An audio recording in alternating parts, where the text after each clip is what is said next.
If you're trying to develop more feel on your drop shots, then I'm going to help you with that in this video by laying out a 3-step process that you can follow to significantly improve the quality of drop shots that you can play. Now, step 1 is going to be consistent on-court practice. And that sounds obvious, but it's something that most players don't do. They don't actually practice their drop shot, and then they come to a match, they get the chance, and they suddenly expect that they're going to have Alcaraz's feel. And that's not the way it works. If you want to improve at something, you have to practice it consistently. Now, obviously, the hard part is that there's so many different shots, there's so many things that you might need to work on, you have to choose what you want to prioritize. But just understand that if you have decided that the drop shot is something that you need to add to your game and something that you need to improve on, you have to work at it consistently. Now, there's no magical tips or anything that can help you to develop a better drop shot. Technically, it's not very challenging. Normally, it's going to be a continental grip or roughly a continental grip, and it's just about building the relationship between your hand, the racket face, and then what that does to the ball, and then just playing around with it, doing repetitions from different positions on the court.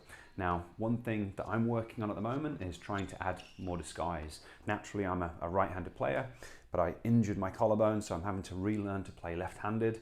All my other strokes are coming along reasonably well, so now I'm starting to add a little bit more feel, and the drop shots is one of the things that I'm working on. So instead of just setting up in a continental grip, I'm trying to learn a little bit more like Alcaraz does, where you practice the preparation.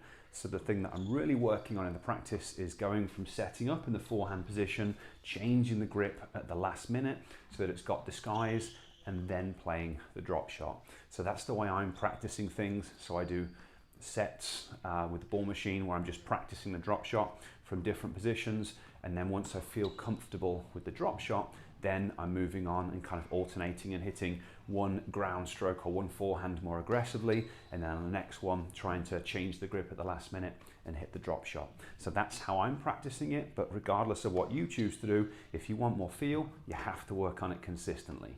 The second step in the process is probably a little bit different to what you might have expected, because step number 2 is to train and improve how your visual system functions. In order to have good feel on your drop shots, you need to have fantastic hand-to-eye coordination, or more accurately, fantastic eye-to-hand coordination, because you have to see the ball, you have to recognize it, you have to choose the right shot, and then in order to be able to control the angle of the racket face, you have to really accurately track the ball and be able to read how far the ball is away. And the reason that a lot of players get limited results from the practice they put in is because they're not skillful enough. You can only play at the level that your skill will allow you to.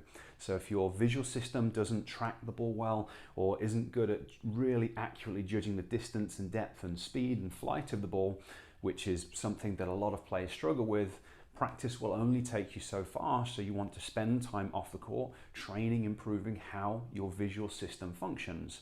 Luckily, it's relatively easy to do once you know how. Here, I'm demonstrating a couple of different exercises. So I'm demonstrating a very simple smooth tracking exercise, and I'm demonstrating a fast eye switching exercise. They look very simple, but when you work on this sort of exercise consistently, it can make a huge difference in your overall level of eye-to-hand coordination, which is going to translate into much better feel on your shots.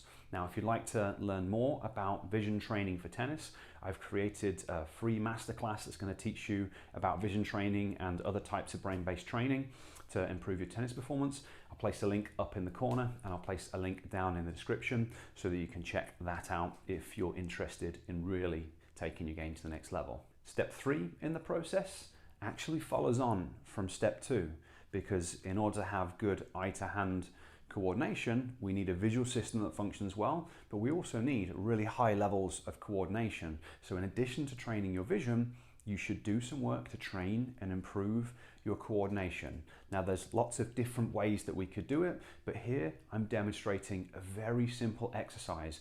I'm trying to make a really coordinated, smooth figure of 8 shape with my left hand and left wrist. And when I do this, I'm practicing it at a very specific speed. So hopefully you can see my lips are moving a little bit. I'm counting in my head, trying to make the figure of 8 shape at a really precise speed to improve the level of control that I've got over my body. And it's another exercise that looks really simple, but when you do this sort of thing on a consistent basis, it improves your overall level of coordination.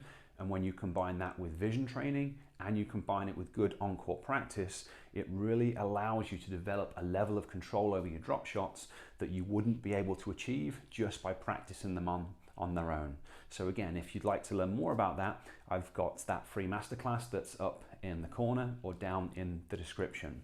But that's the 3-step process: on-court practice, and then training your vision, training your coordination, improving your skill level, working on all 3 of them consistently. And if you do that, you're going to develop a lot more feel on your drop shots. And then when it comes to the situation in a match, you're going to have a much greater chance of winning the point. Okay? Hopefully you found this video helpful. If you did, it'd be awesome if you could give me a thumbs up. If you haven't subscribed to my channel before, it's much appreciated if you could do that as well. And of course, if you've got any comments about this video, leave them down below. Maybe you've got some questions on the technique or some questions about the way to train vision or coordination, anything like that. I love to hear your feedback and comments, so leave them in the comment section. Okay, I'll catch you next time.